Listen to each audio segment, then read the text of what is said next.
Hi అండి. Welcome back to వరు miracles. నేను మీ శ్రావణి. రోజులాగా కుకింగ్ వీడియోతో కాకుండా ఈరోజు ఇంకొక మంచి ఇంట్రెస్టింగ్ వీడియోతో మళ్ళీ మీ ముందుకొచ్చా. ఈ దేవి నవరాత్రుల్లో ఈరోజు 8వ రోజు కాబట్టి ఈరోజు అమ్మవారిని సరస్వతీదేవి అమ్మవారి అలంకరణ చేయడం అయితే జరిగింది.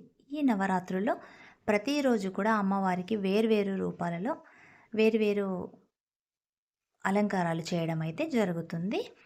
తర్వాత దేవి నవరాత్రుల్లో చివరి 3 రోజులైతే అంటే అష్టమి, నవమి, దశమి ఈ 3 రోజులు కూడా సరస్వతీ దేవికి అయితే అంకితం అవుతాయి. స్టూడెంట్స్ తమ పుస్తకాలు కావచ్చు, పెన్నులు కావచ్చు, పెన్సిల్స్ కావచ్చు, చదువుకు సంబంధించిన ఎలాంటి వస్తువులైనా కూడా ఈరోజు అంటే సరస్వతి అమ్మవారి అలంకరణ రోజు సరస్వతీదేవి పాదాల వద్ద పెట్టి ఆమె ఆశీర్వాదం తీసుకోవడం వల్ల వారి భవిష్యత్తు బాగుంటుందని, వారు ఉన్నత శిఖరాలను అధిరోహిస్తారని మన నమ్మకం. ఖచ్చితంగా నమ్మి తీరాలండి.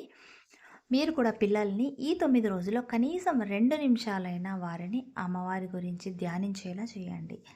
వాళ్లకు ఫ్రీ టైం ఉన్నప్పుడు పురాణ ఇతిహాసాల గురించి చెప్పండి. భారతం, తర్వాత రామాయణం వీటి గురించి చెప్పినా కూడా వారికి కొంతమైనా కూడా అర్థమయ్యేలాగైతే ఉంటుంది. దాని నుంచి వాళ్ళు ఏదో ఒక విషయం ఎంతో కొంత అయితే నేర్చుకోవడం అయితే జరుగుతుంది కదా. సరస్వతీదేవిని ఆరాధించే పద్ధతులు అయితే 3 ఉన్నాయండి. అది ఒకటి సరస్వతి అర్చన, రెండవది వీణ పూజ, మూడవది జ్ఞానహోమం. ఇవి కాకుండా ఐం అనే బీజాక్షరాన్ని సరస్వతీదేవికి అంకితం అయితే చేస్తారు. ఇది పూర్తిగా విద్యాబుద్ధుల బీజం. ఇంతేకాకుండా నాకు తెలిసిన కొన్ని విషయాలు మీతో అయితే ఈ వీడియోలో షేర్ చేసుకుంటాను. అది కూడా సరస్వతి అమ్మవారి గురించే. సరస్వతి అమ్మవారు హిందూ మతంలో బాగా పూజించబడే దేవత. ఆమెను జ్ఞాన విద్య, సంగీతం, కళలు మరియు బుద్ధికి అధిష్టాతృ దేవతగా అయితే మనం భావిస్తాము. సరస్వతీదేవి బ్రహ్మదేవుని కుమార్తెగా పౌరాణికంగా అయితే చెప్పబడింది. తర్వాత సరస్వతి అనే పదము ఎలా వచ్చిందో మీకు ఎవరికైనా తెలుసా? తెలిస్తే నాకు కామెంట్ చేయండి. సరస్వతి అనే పేరు సరస్ అంటే సరస్సు లేదా ప్రవాహము, మరియు వతి అనే పదాల కలయిక.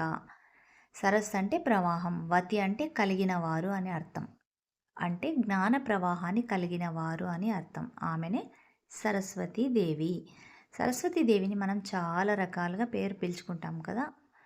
ఎందుకంటే ఆమె తెల్ల వస్త్రధారణ కాబట్టి తెల్ల వస్త్రధారిణిగా, తర్వాత పవిత్రానికి చిహ్నంగా, వీణగా, వాణిగా, వాగ్దేవిగా ఇలా చాలా రకాలుగా అయితే మనం సరస్వతి మాతను పిలుచుకోవడం అయితే జరుగుతుంది.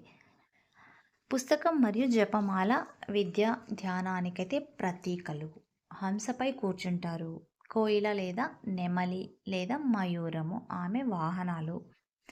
ఇవే కాకుండా వసంత పంచమిని విద్యా దినంగా అయితే మనం భావిస్తాం. ప్రతి ఒక్కళ్ళకు తెలుసు. ఈ రోజు దాకా కూడా వసంత పంచమి అయితే ఒక పండుగలో అయితే మనం జరుపుకుంటాము. ఈ పండుగను విద్యారంభ దినంగా అంటే స్కూల్ స్టార్టింగ్ డే చేసుకునేది అనమాట. చిన్నపిల్లలకు ఫస్ట్ టైము అక్షరాభ్యాసం అయితే చేయడం అయితే జరుగుతుంది ఈ వసంత పంచమి రోజైతే. సంవత్సరం లోపు పిల్లలు కావచ్చు, సంవత్సరం పైబడిన పిల్లలు కావచ్చు, ఎవరికైనా కూడా మీకు అందరికీ తెలుసు బాసర్లోకి వెళ్ళి చాలామంది మనమైతే అక్షరాభ్యాసం అయితే పిల్లలకు చేయించడం అయితే జరుగుతుంది. అక్కడ కూడా సరస్వతి మాతే కొలుతీరినారు కాబట్టి. ఇప్పుడున్న రోజుల్లో అయితే స్కూల్స్లో కావచ్చు, కాలేజెస్లో కావచ్చు, యూనివర్సిటీలో కావచ్చు, లేదా మ్యూజిక్ స్కూల్స్లో కావచ్చు సరస్వతి పూజ చేయడం అయితే ఒక ఆనవాయితీగా అయితే మారిపోయింది. ఇకపోతే సరస్వతీదేవి త్రిమూర్తుల చట్రంలో అయితే బ్రహ్మదేవునికి పత్నిగా అయితే పిలువబడుతుంది. అంటే భార్యగా, బ్రహ్మదేవుని భార్యగా పిలువబడుతుంది. అయితే కొన్ని పురాణాలలో ఆమెను బ్రహ్మదేవుని సృష్టికర్తగా పేర్కొనడం అయితే జరిగింది. ఆమె జ్ఞానాన్ని అందిస్తారు కాబట్టి. బ్రహ్మదేవుడు సృష్టి చేయడానికి ముందుగా జ్ఞానం అవసరమవుతుంది కాబట్టి.